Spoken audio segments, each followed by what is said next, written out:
নমস্কাৰ সকলোকে মোৰ ইউটিউব চেনেললৈ। তো বন্ধুসকল আহক তেন্তে আমি ভিডিঅ'টোলৈ আগুৱাই যাওঁ। আমি এতিয়া কেনেকৈ চেণ্ডেল বনাব লাগে চাওঁ। এইটো হ'ল চেণ্ডেল বনোৱা মেচিন আৰু এনেকৈ এটা পিচ থাকিব মানে লবৰ পিচ, এইটো মেচিনৰ তলত দি দিব লাগে আৰু চেণ্ডেলৰ যিটো হেৰিটো থাকিব মানে খামটো থাকিব কিমান জোখৰ আমি বনাব খোজোঁ মানে ফ্ৰেমটো আমি এটা লবৰ ওপৰত বহাই দিব লাগে আৰু কি কৰিব লাগে বহাই দিয়াৰ পিছতে আমি এনেকৈ ৰ'দটো দবাই দিব লাগে। যেতিয়া আমি ঠিক দবাই দিম তাৰপিছতে কি হ'ব চেণ্ডেলটো আপোনাৰ কাট খাই যাব মানে লবৰটো কাট খাই যাব। কাট খাই যোৱাৰ পিছতে কি হ'ব এনেকৈ আপুনি মেচিনৰ পৰা লবৰটো ওলাই ল'ব লাগে মানে সেই পেজটো ওলাই ল'ব লাগে। ওলাই দিয়াৰ পিছতে কি হ'ব আপুনি এনেকৈ চেণ্ডেলটো খুলি দিব।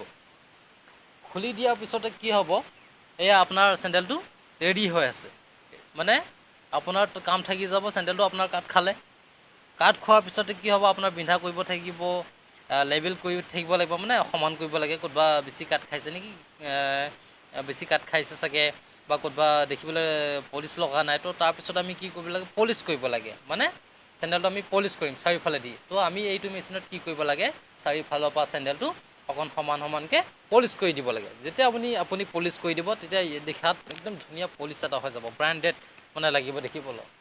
তাৰপিছতে কি কৰিব আমি চাওঁ আহক। তাৰপিছতে আপুনি চেণ্ডেলটো বিন্ধা কৰিব লাগে মানে আমি ফুটা কৰিম নহয় জানো।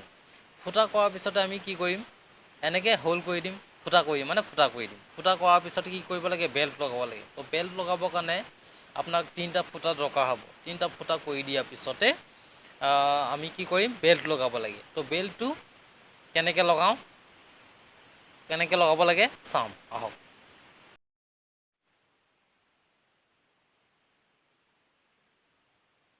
তাৰপিছতে এনেকৈ আমি টেবুলত কি কৰিব লাগে ক্লিপটো ফিক্স কৰি দিব লাগে। ফিক্স কৰি দিয়াৰ পিছতে চেণ্ডেলটো আমি কি কৰিব লাগে চেণ্ডেলটো ক্লিপৰ ভিতৰত সোমাই দিব লাগে আৰু লবৰটো ঠিক আমি যেনেকৈ লগাম ফিটাটো, তো ফিটাটো লগাওঁতে এনেকৈ আমি দবাই দিব লাগে ক্লিপত। দবাই দিয়াৰ পিছত এনেকৈ টানি ওলাই দিব লাগে। তাৰপিছত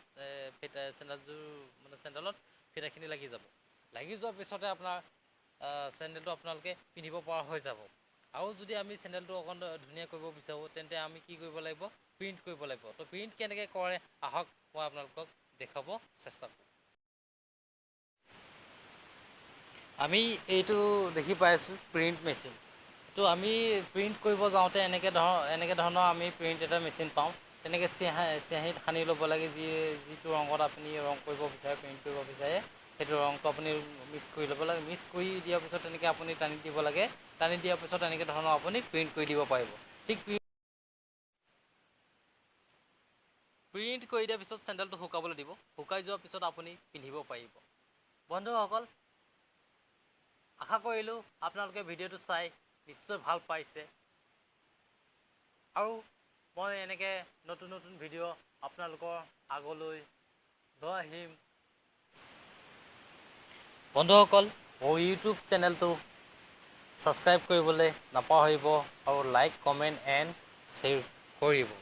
অতি সোনকালে আহিম আপোনালোকৰ আগত নতুন এটা ভিডিঅ' লৈ। আজিলৈ ইমানে।